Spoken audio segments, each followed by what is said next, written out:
días. Por favor, acompáñenme al Evangelio de Mateo, capítulo 12, versículo del 38 al 40. Mateo 12, versículo 38 al 40. Seguimos en la serie temática llamada Cristo, el centro de las Escrituras. Así dice Mateo 12, 38. Entonces algunos de los escribas y fariseos dijeron a Jesús: Maestro, queremos ver una señal de parte tuya. Pero él respondió: una generación perversa y adúltera demanda señal, y ninguna señal se le dará sino la señal de Jonás el profeta. Porque como estuvo Jonás en el vientre del monstruo marino 3 días y 3 noches, así estará el Hijo del Hombre 3 días y 3 noches en el corazón de la tierra. Amén. Vamos a orar. Señor, gracias, Señor, por tu palabra. Gracias, Señor, porque tu palabra es viva y eficaz, Señor. Señor, tu palabra es la que transforma los corazones, Señor. Tu palabra es la que transforma nuestras vidas, Padre. Señor, ahora te pido que estas palabras, Señor, que tú pusiste en mi corazón para mis hermanos, Señor, sean unas palabras que vengan de ti, Señor, que transformen sus vidas, Señor, que los rete, Señor, a ser mejores cada día, Señor, y que sea tu palabra, Señor, tocando sus corazones, Señor, y no las mías, Padre. Señor, nos gozamos hablando de tu Hijo Jesucristo, Señor, y esperamos, Señor, que el Señor Jesucristo sea glorificado en esta mañana. Amén. Bueno, seguimos con la serie titulada Cristo, el centro de las Escrituras. Para los que son nuevos o vienen por primera vez, estamos viendo en la vida de diferentes hombres en el Antiguo Testamento cómo su obra y su vida son una sombra de un futuro mucho mayor, y ese futuro mucho mayor es nuestro Señor Jesucristo. En el día de hoy vamos a hablar de la vida de Jonás, el profeta Jonás. La Biblia realmente no nos habla mucho sobre Jonás, a pesar de que en la Biblia encontramos un libro con su nombre y que la historia de Jonás es una historia muy conocida. Realmente la palabra de Dios no nos habla mucho sobre Jonás. En el primer versículo del primer capítulo de Jonás dice: Jonás, hijo de Amitai. Y no dice más nada sobre él. Según los eventos que se narran en Segunda de Reyes, capítulo 14, podemos pensar o deducir que Jonás vivió en el siglo VIII antes de Cristo, aproximadamente para el reinado del rey Jeroboam II.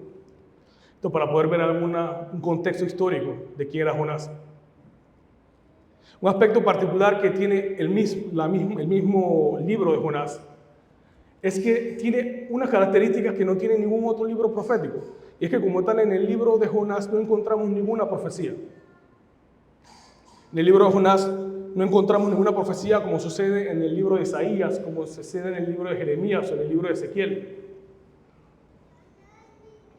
Por este mismo detalle, muchas personas han llegado a considerar que Jonás realmente no es un profeta verdadero.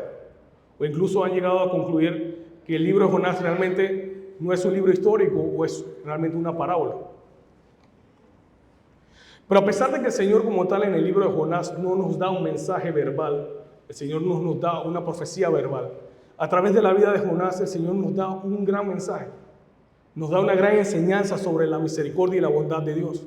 Creo que la mayoría de nosotros conocemos la historia de Jonás. Jonás, profeta de Dios, recibió un mandato de parte del Señor de ir a predicar arrepentimiento a Nínive. Pero dice la palabra de Dios que Jonás se levantó, pero se levantó para huir a Tarsis,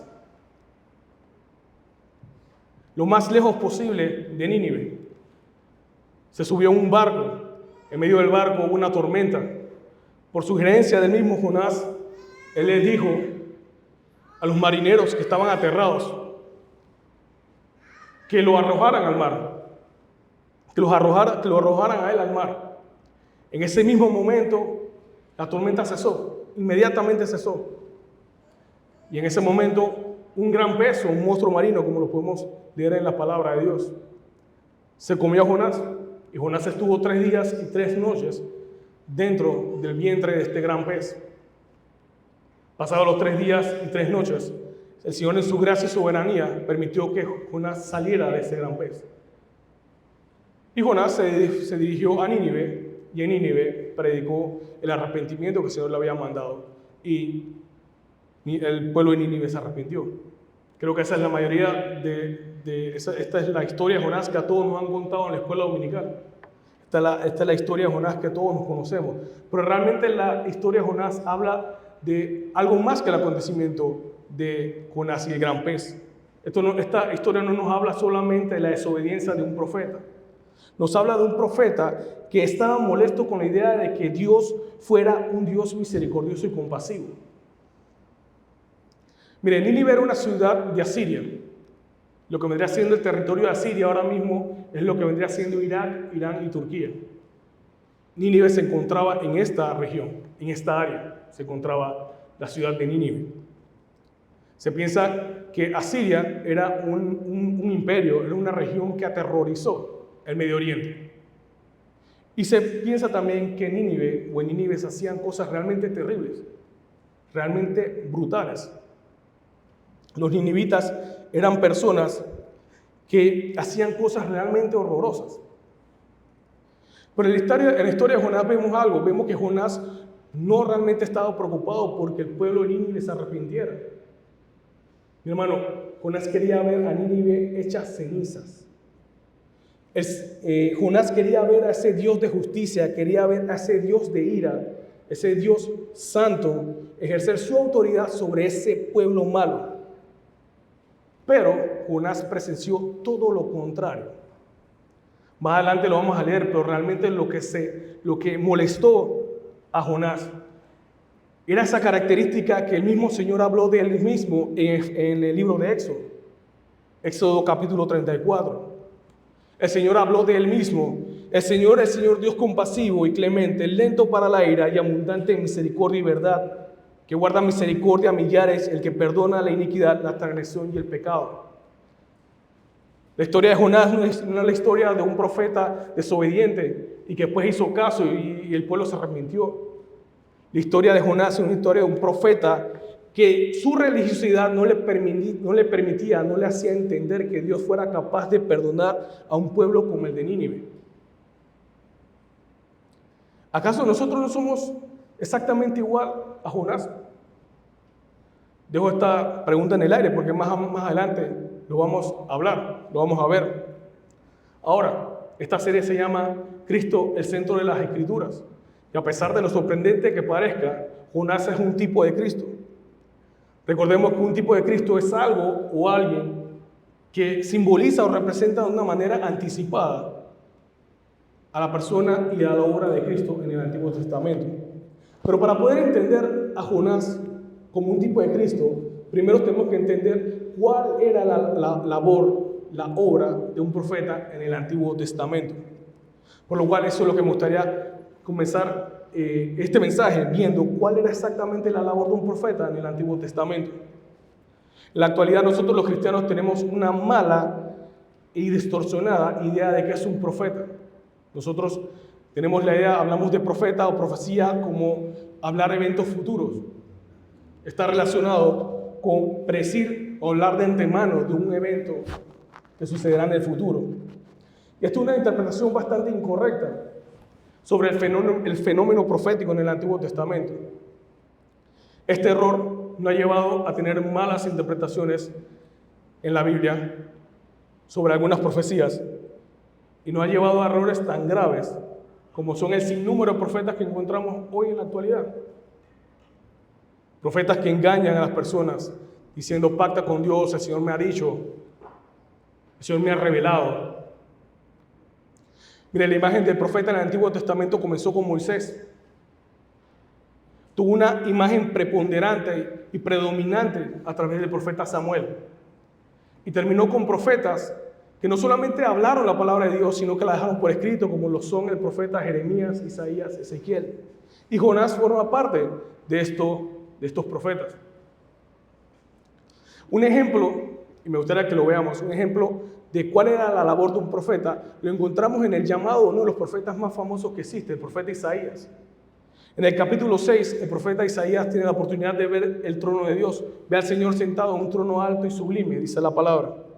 En esta visión, el profeta Isaías recibe su llamado. esta visión el Señor llama a Isaías para que sea profeta de él. Pero mira lo que dice en Isaías 6, capítulo 6, versículo 9. Estas fueron las palabras, el mandato que el Señor le dio a Isaías. Y él dijo, el Señor, ve y dile a este pueblo, escuchen bien, pero no entiendan, miren bien, pero no comprendan. Haz insensible el corazón de este pueblo, endurece sus oídos y nubla sus ojos. No sea que vean con sus ojos y oigan con sus oídos y entiendan con su corazón y se arrepientan y sea curado. Note algo, el mandato que Dios le dio a Isaías no tiene nada que ver con un evento futuro. El mandato que Dios le dio a Isaías tenía que ver con la circunstancia que rodeaba al pueblo de Israel en ese periodo. Su llamado era a amonestar, a reprender, a exhortar al pueblo de Dios. Así como dice el apóstol Pablo en 1 Corintios, ¿cuál era la labor de un profeta? Este texto de Isaías es muy duro cuando uno lo analiza realmente. Porque el profeta Isaías, Dios le dio al profeta Isaías, ve y predica arrepentimiento, pero tu predicación no va a traer salvación. Tu predicación va a traer todo lo contrario, sino endurecimiento de corazón. Prácticamente el Señor estaba diciendo, vas a predicar arrepentimiento, pero el pueblo no va a reaccionar a tus palabras. Pero aún sigue la pregunta, ¿qué es un profeta en el Antiguo Testamento? Y básicamente un profeta en el Antiguo Testamento era la boca de Dios para el pueblo. El profeta en el Antiguo Testamento hablaba de parte de Dios al pueblo. Mira, un texto que lo explica aún mucho más fácil, lo encontramos en Éxodo capítulo 7. Dice en Éxodo capítulo 7, entonces el Señor dijo a Moisés, mira, yo te hago como Dios para Faraón, y tu hermano Aarón será tu profeta. Tú hablarás todo lo que yo te mande, y Aarón tu hermano hablará a Faraón para que deje salir de su tierra a los israelitas. ¿Están viendo la relación que el Señor está haciendo aquí? La misma relación que tenía Moisés y Aarón era la misma relación de profeta y Dios.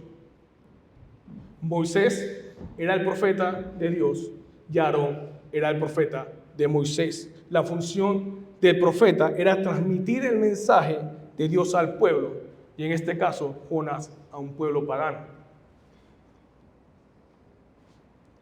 En el mensaje del profeta, toda la circunstancia de la vida, todas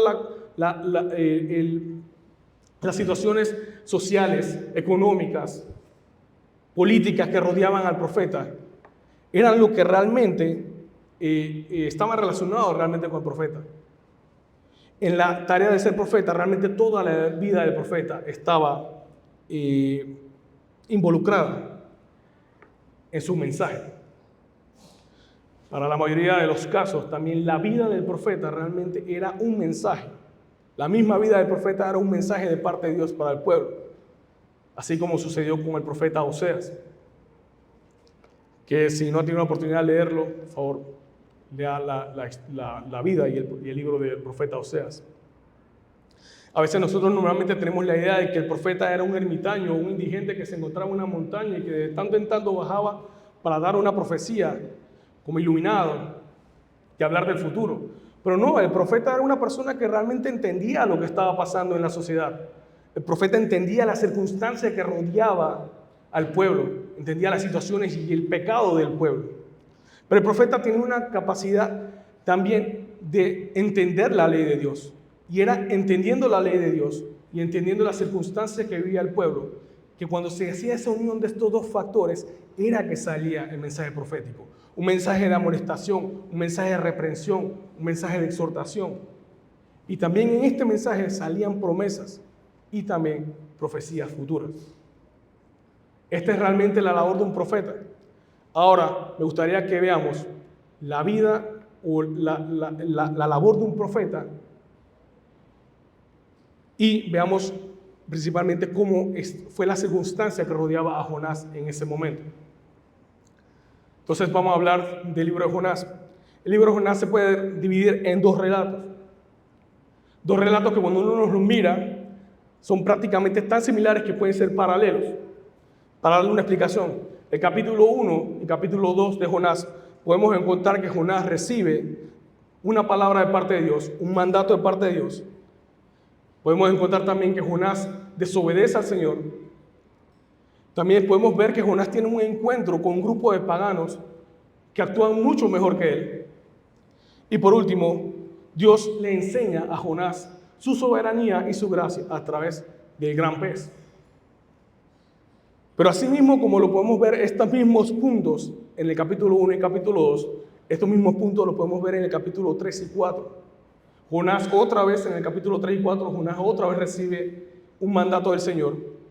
Pero en esta ocasión podemos ver a Jonás obedeciendo al mandato del Señor. Otra vez Jonás podemos verlo que tiene un encuentro con un grupo de paganos, pero podemos ver a estos paganos que actúan mucho mejor que Jonás. Y por último, vemos a Dios que le enseña la soberanía y la gracia de Dios a Jonás, pero a través ahora de una planta. Realmente predicar el capítulo 1, del 1 al 4, de manera expositiva, realmente sería muy, muy largo. Pero me gustaría que pudiéramos dividir estos relatos en tres puntos que tuve la oportunidad de ver en el libro del pastor Timothy Keller, el profeta pródigo. El pastor Keller divide esta narración del capítulo 1 en 4 en tres puntos. Primero, Jonás y el mandato de Dios, Jonás y el mundo de Dios, Jonás y la gracia de Dios. Realmente no me voy a basar en el libro del pastor Keller, pero realmente esta división que él hace de este libro de Jonás realmente nos ayuda a poder tener una idea de cuál era la circunstancia que rodeaban a Jonás en ese punto y cuál era su labor como profeta. Entonces, vamos a primera de Jonás, capítulo 1, versículo del 1 al 3. Así dice la palabra del Señor. La palabra del Señor vino a Jonás, hijo de Amitai: levántate y ve a Nínive, la gran ciudad, y proclama contra ella, porque su maldad ha subido hasta mí. Jonás se levantó, pero para huir a Tarsis, lejos de la presencia del Señor. Y descendiendo a Jope, encontró un barco que iba a Tarsis. Pagó el pasaje y entró en él para ir con ellos a Tarsis, lejos de la presencia del Señor. Hermano, esta es la única vez en la Biblia que uno puede encontrar que el Señor le da un mandato a un profeta y este profeta se rehúsa a llevar a cabo el mandato, la comisión que se le había dado. Mi hermano, recordemos, Jonás era la boca de Dios para el pueblo. Esa era la labor de Jonás, ser la boca de Dios para el pueblo. Y Jonás se rehusó en obedecer al mandato al que él había sido llamado. Jonás había sido enviado para predicar arrepentimiento a la ciudad de Nínive. Pero ¿qué dice la palabra de Dios? Jonás se levantó, pero para huir a Tarsis, lejos de la presencia del Señor. Mi hermano, para que lo entienda de una manera bastante gráfica, si usted puede mirar en un mapa de Panamá, Darién sería Nínive y Chiriquí sería Tarsis. Jonás se dirigió al punto más alejado posible de la ciudad de Nínive. Jonás huía del llamado que Dios le había dado a él, de predicar arrepentimiento a Nínive. ¿Acaso Jonás no sabía que no se puede huir de la presencia de un Dios omnipresente? No, Jonás sabía que no se podía huir de la presencia de Dios.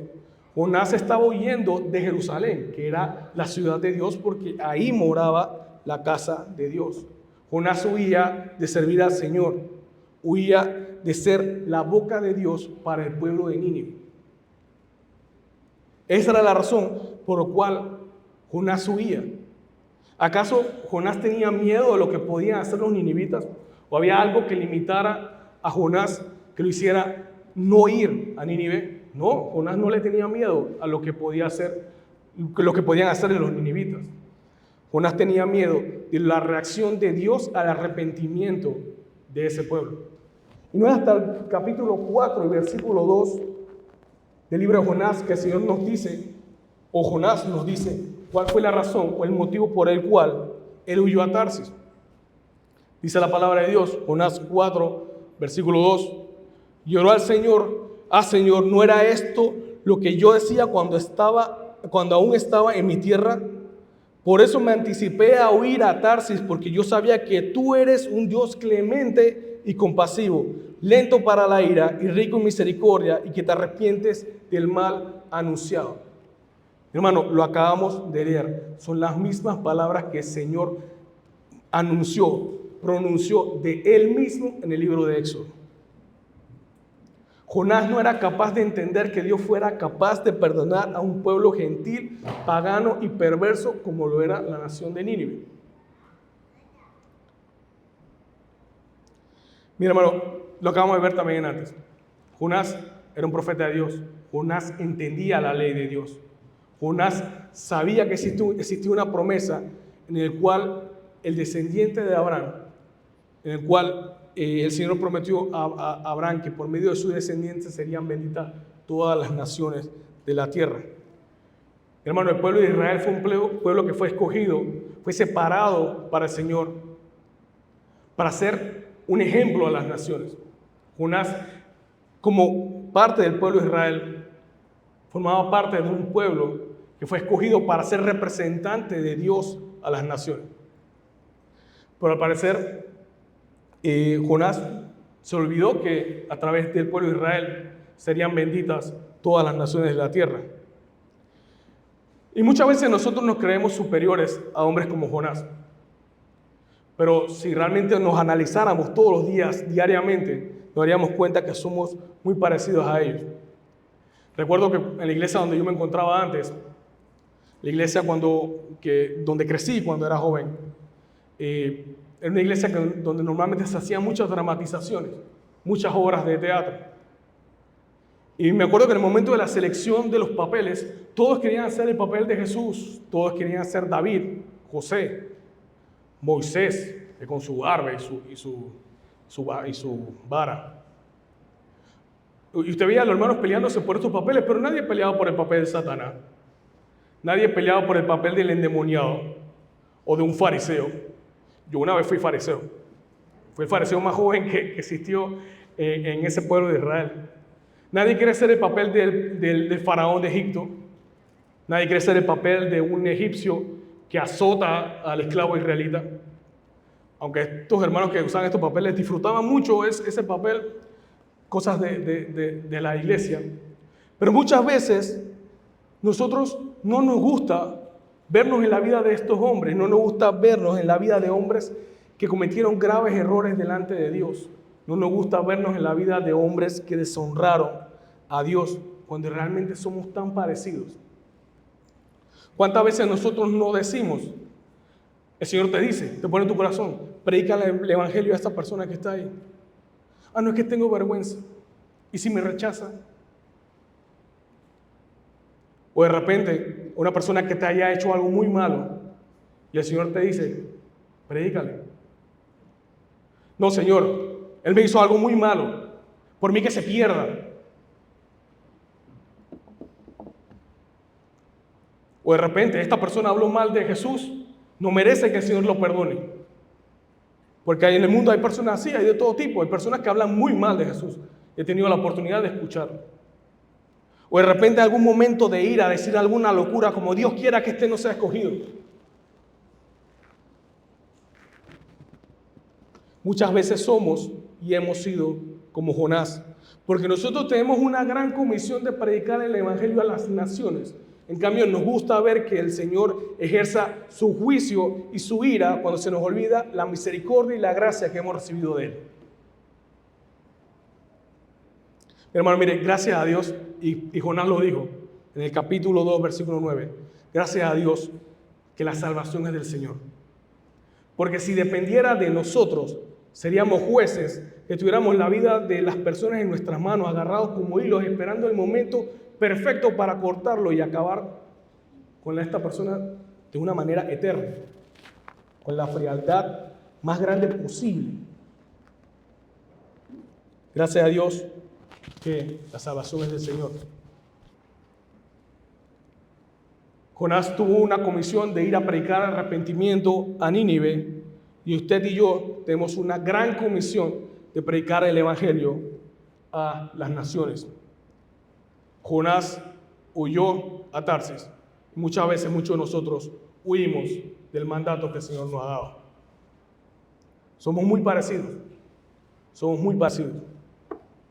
En el relato paralelo de Jonás, Lo podemos encontrar en el capítulo 3, del versículo 1 al 4.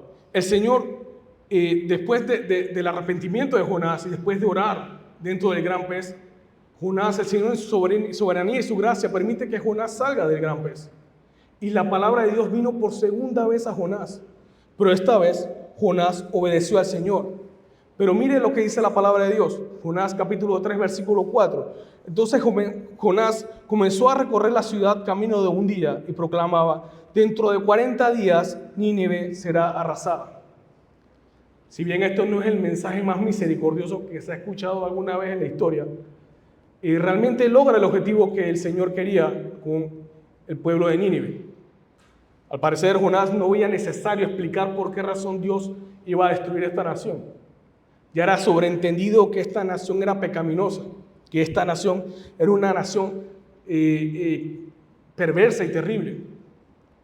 Pero realmente lo que sacudió a Jonás fue la reacción de este pueblo. Fue el arrepentimiento de este pueblo y realmente sacudió fibras religiosas muy profundas que se encontraban en Jonás. Y esto es lo que podemos ver en Jonás y el mandato de Dios. Ahora veamos a Jonás y el mundo de Dios. Jonás, en toda su historia, podemos ver que tuvo contacto con diferentes grupos de paganos. El primero que lo pudimos ver es cuando se montó en el barco. Un barco lleno de marineros que eran paganos. Se desató la tormenta. Todos los paganos comenzaron a orar a sus dioses para ser salvados. En cambio, Jonás estaba dormido. Los marineros echaron suerte y la suerte cayó sobre Jonás. Y por sugerencia de Jonás, le dijo que lo arrojaran al mar.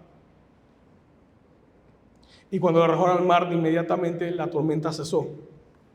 Hermano, lo más irónico de esta historia es que Jonás, el profeta de Dios, la boca de Dios para el pueblo, que era el que debía estar orando en medio de esa calamidad, estaba durmiendo. En cambio, los paganos, los que no conocían la ley de Dios, los que eran idólatras, entendían que Jonás estaba haciendo una locura.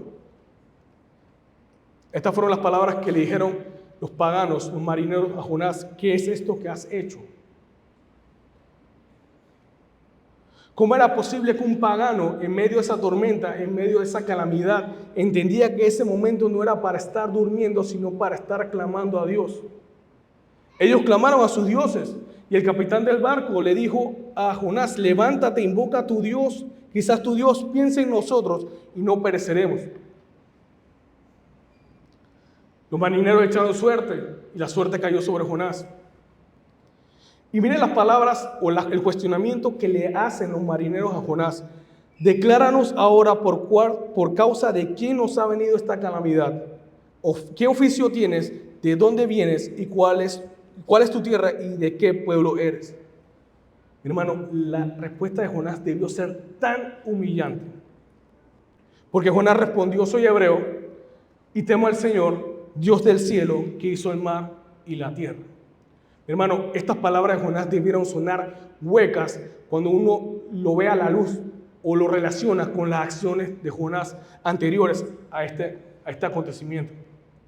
Como un profeta dice: temo al Señor Dios del cielo, pero lo primero que hago es huir cuando tengo un mandato.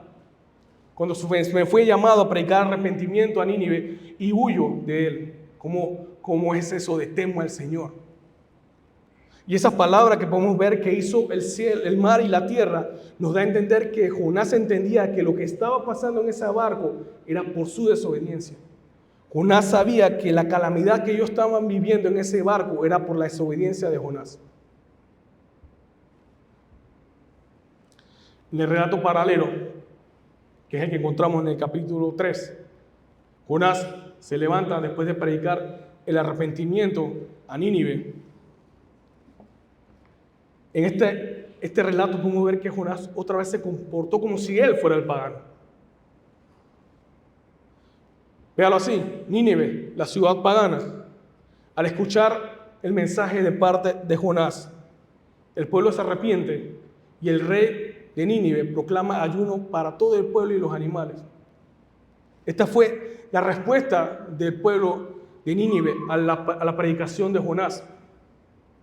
Pero Jonás, el profeta de Dios, el que formaba parte del pueblo escogido de Dios, la boca de Dios para el pueblo de Nínive, respondió con ira y enojo. Literalmente, pareciera que a Jonás se le hubiera olvidado que él era, primero, la boca de Dios para Nínive. Y se le había olvidado la promesa de Dios a Abraham. Y muchas veces a nosotros se nos olvida que nosotros somos llamados a ser sal y luz en medio de este mundo. Y a predicar el evangelio de los pecadores. Y a predicar que en Cristo hay libertad. Por último, mencioné que íbamos a ver a Jonás y la gracia de Dios. Y es que Jonás tuvo que aprender la gracia y la soberanía de Dios a las malas. Cuando leemos detenidamente el capítulo 2, notamos que fue necesario que Jonás comprendiera o entendiera la soberanía de Dios y la gracia de Dios a través de una tumba de agua dentro de ese gran pez. Jonás experimentó algún tipo de muerte en ese gran pez. Lo podemos ver en su oración en el capítulo 2, versículo 5. Me rodean las aguas hasta el alma. El gran abismo me envolvió. Las algas se enredaron en mi cabeza. Esta oración relata una experiencia cercana a la muerte. Pero más adelante podemos ver a Jonás celebrando y dándole gracias al Señor porque lo liberó, le salvó la vida, lo liberó de ese gran pez. Dios en su gracia le dio una segunda oportunidad a Jonás. La oración de Jonás dentro de este gran pez puede sonar bastante piadosa, pero realmente termina siendo bastante hipócrita cuando lo relacionas o lo ves con respecto a los pensamientos y las acciones de Jonás después. En el capítulo 4 de Jonás estaba enojado porque Dios le había mostrado su misericordia y su bondad al pueblo de Nínive. A diferencia del capítulo 2, Jonás estaba muy alegre y muy contento con el Señor porque el Señor le había permitido y le había dado una segunda oportunidad a salir de ese gran pez. En el capítulo 4 podemos ver que Dios no se queda callado y le pide a Jonás que justifique por qué él estaba enojado. Como diciendo, explícate por qué estás enojado. Si le mostré misericordia al pueblo de Nínive y te mostré misericordia a ti dentro del gran pez, ¿por qué estás enojado?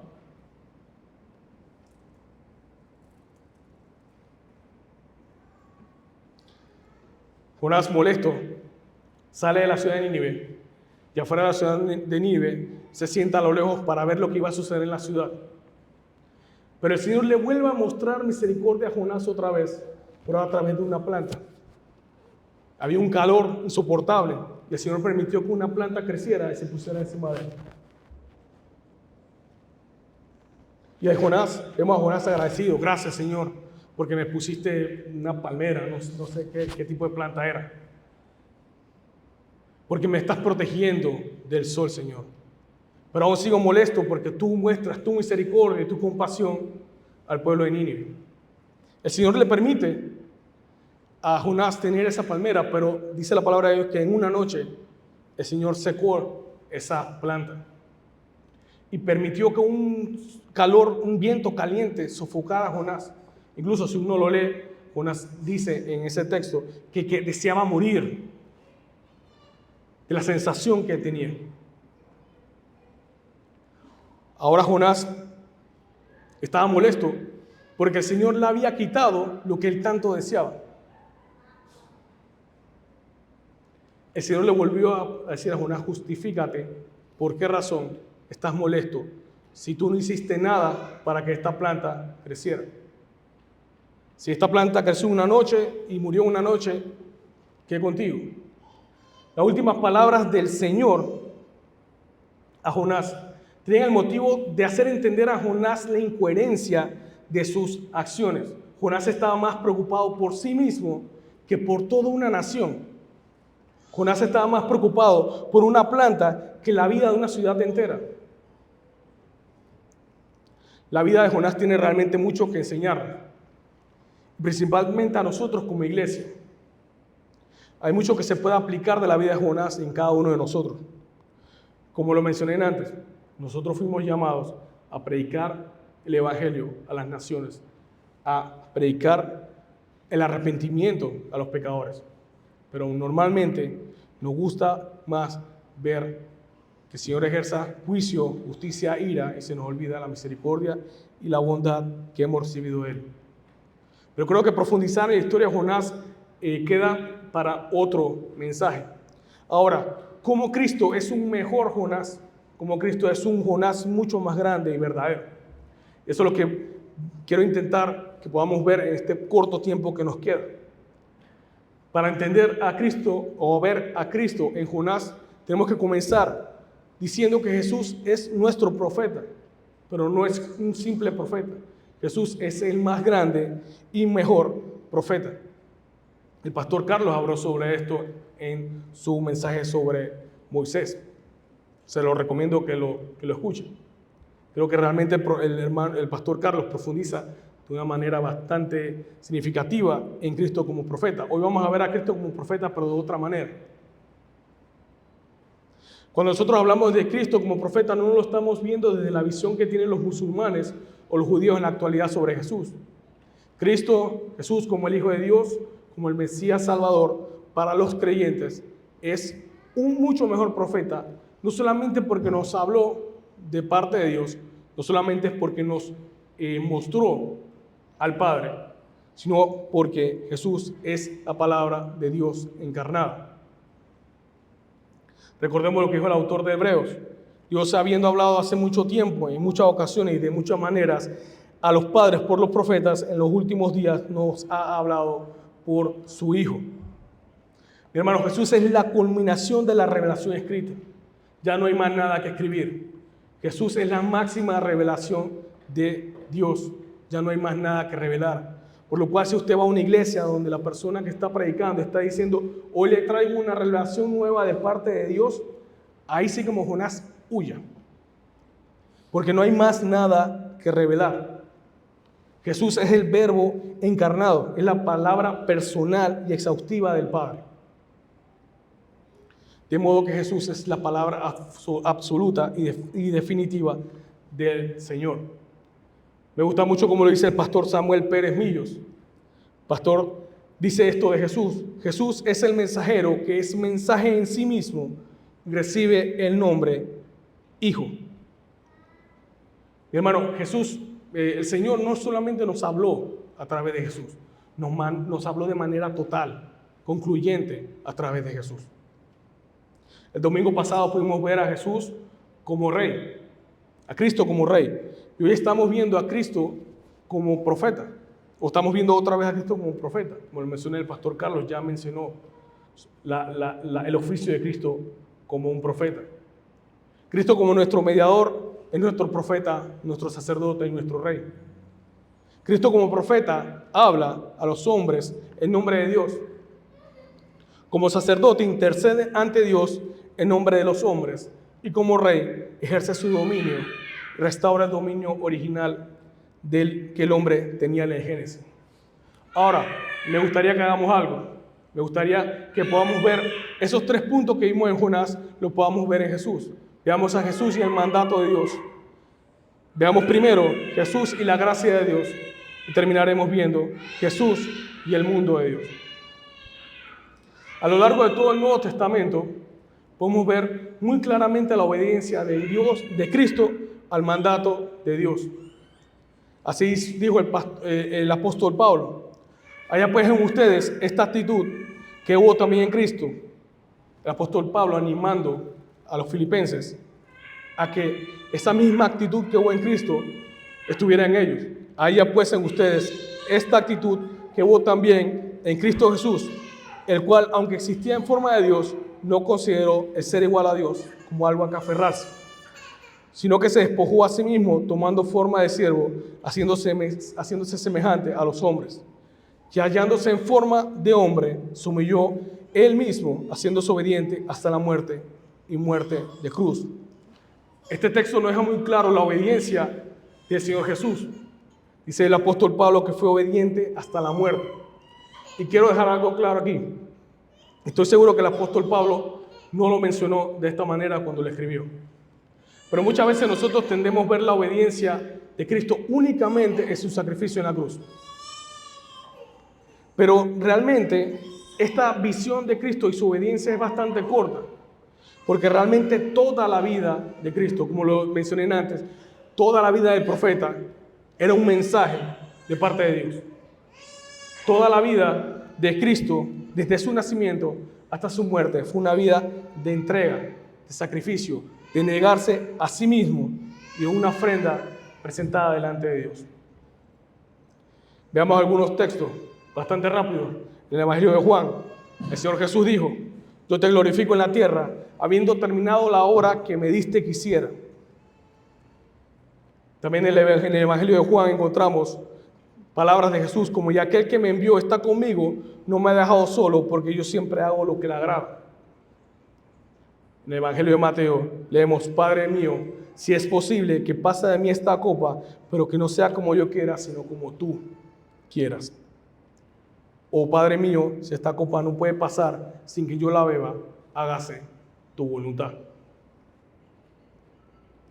Pero hermanos, ¿qué sucede con nosotros? Porque recordemos que nosotros somos como Jonás. El Señor nos da un mandato, pero nosotros hacemos todo lo contrario.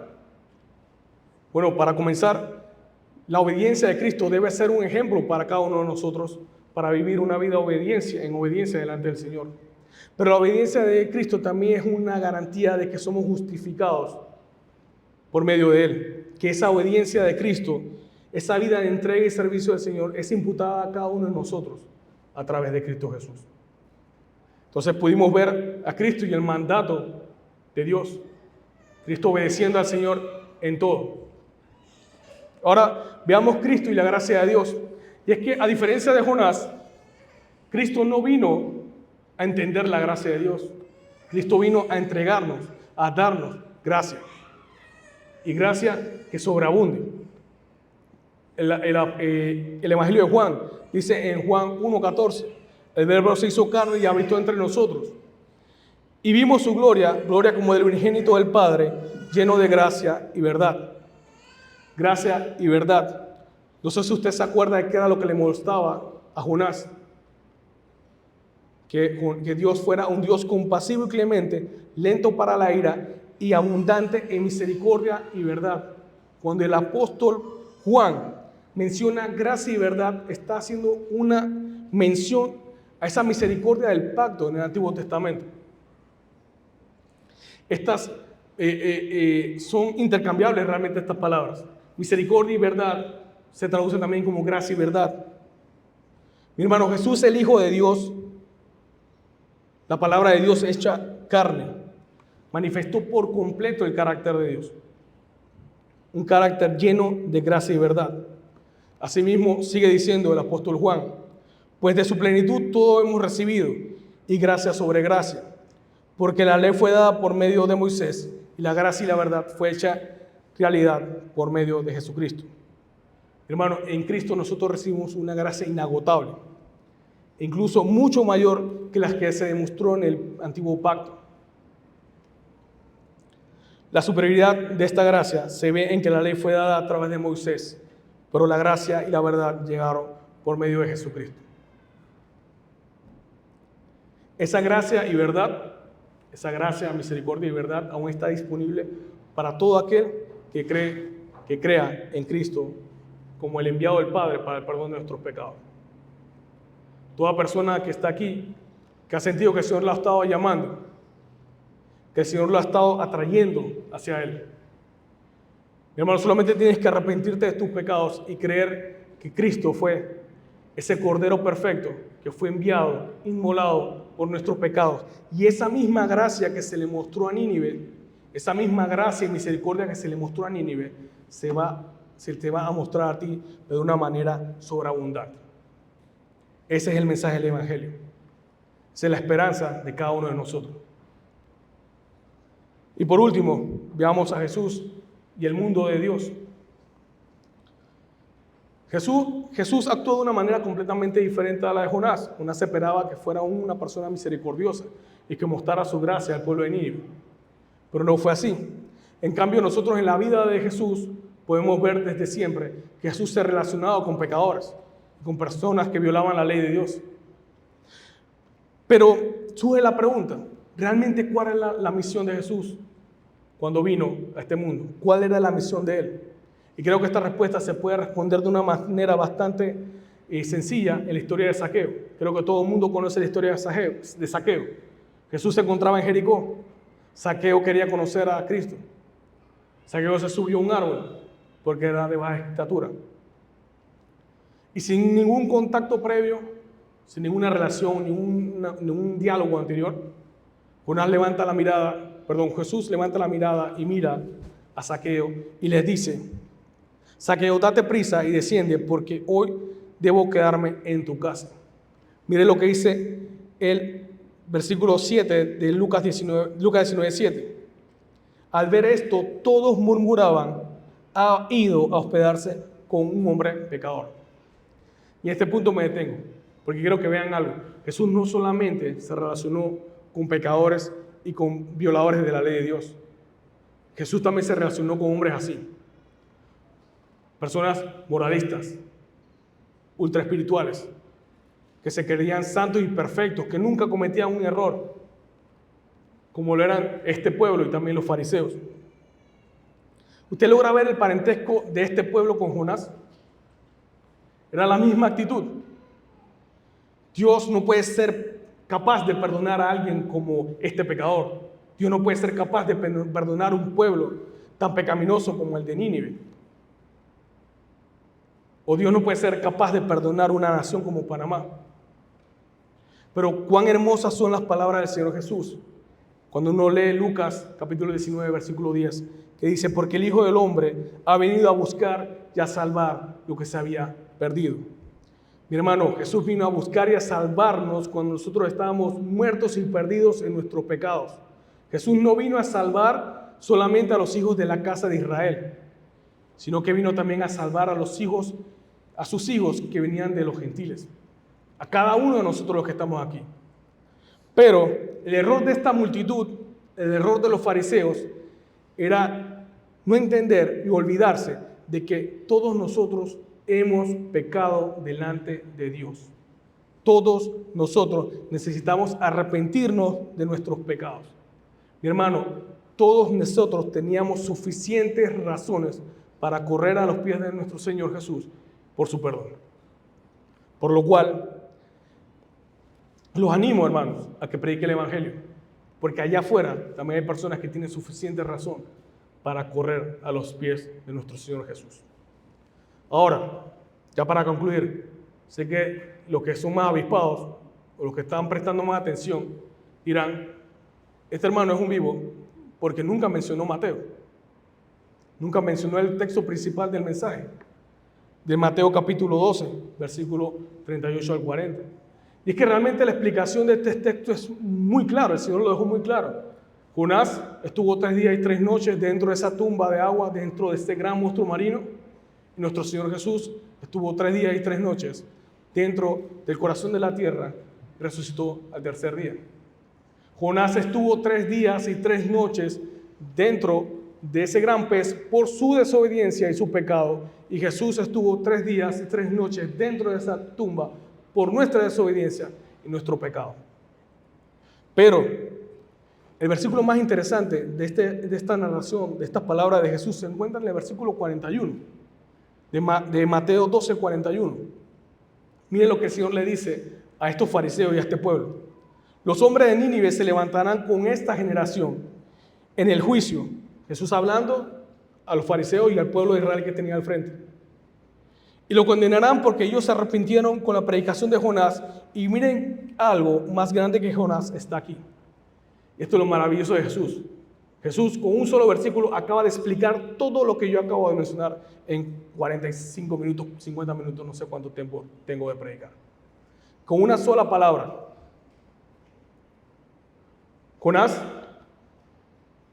un hombre que era la boca de Dios para el pueblo de Nínive, un hombre que no entendía la misericordia y la gracia de Dios, un hombre que fue desobediente a Dios, un hombre que predicó un mensaje lleno de ira y de condenación y justicia, de juicio. Predica al pueblo de Nínive y el pueblo de Nínive se arrepiente.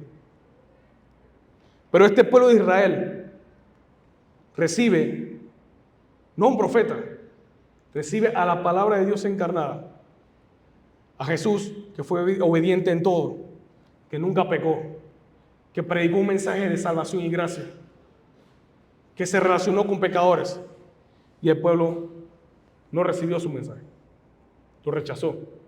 Rechazó el mensaje de salvación y con él al Salvador. Mi hermano, por lo cual lo animo a que siga predicando el Evangelio. Recuerde que si lo rechazan, no lo están rechazando a usted, están rechazando a Cristo. Si esta persona está llamada para ser salvo, el Señor está trabajando en ella y es en el tiempo de Dios, no en el tiempo de nosotros. Nosotros tenemos esa gran comisión de predicar el Evangelio. Nosotros no sabemos quiénes los que están allá afuera son llamados. Nosotros no sabemos, no tenemos ese don de saber, yo creo que este es llamado, yo creo que este no. Por eso el Señor dijo, prediquen el Evangelio a todas las naciones. Por lo cual es nuestro mandato. Y espero que este mensaje usted haya entendido, que usted está llamado a ser obediente al Señor. Usted está llamado a mostrar la misericordia y la gracia de Dios. Usted está llamado a predicar que Jesucristo es el camino y la verdad y la vida.